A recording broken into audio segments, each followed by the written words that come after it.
मत करो ऐसा, लोगों की जिंदगियों से मत कह लो अमेरिका की गुलामी करनी है करो, आपने उनकी पूजा करनी है करो, डॉलरों की पूजा करनी है करो, मेरी जिंदगी की कीमत पे नहीं, खुदा की यार मेरे लोगों की कीमत पे नहीं। ये पाकिस्तान के हर हिस्से का अमन हमारा अमन है, हम आपकी तरफ तकसीम नहीं करते। आप तो वो हो ना जिसने ऐलान किया था कि अटक इस पार ना आए उधर धमाके करे, ये वही शख्स है ना शहबाज शरीफ। लेकिन जैसी पिशावर में बम ब्लास्ट होता है मेरे पाकिस्तानियों,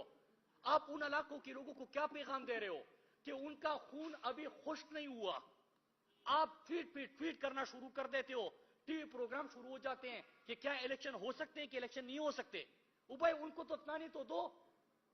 जिस तरह अरशद वाला सानिया हुआ, अभी अरशद की लाश पड़ी हुई है, जनाजा होना है 1 घंटे बाद, 2 घंटे बाद, अगले दिन, और प्रेस कॉन्फ्रेंस का एक ना खत्म होने वाला सिलसिला शुरू हुआ। यहां पे भी लाशें पड़ी थी, जख्मी थे, जो हाथ पांव कट चुके हैं लोगों के, लेकिन उन लोगों की बात नहीं हो रही। बात ट्वीट ये हो रहे हैं, टॉक शो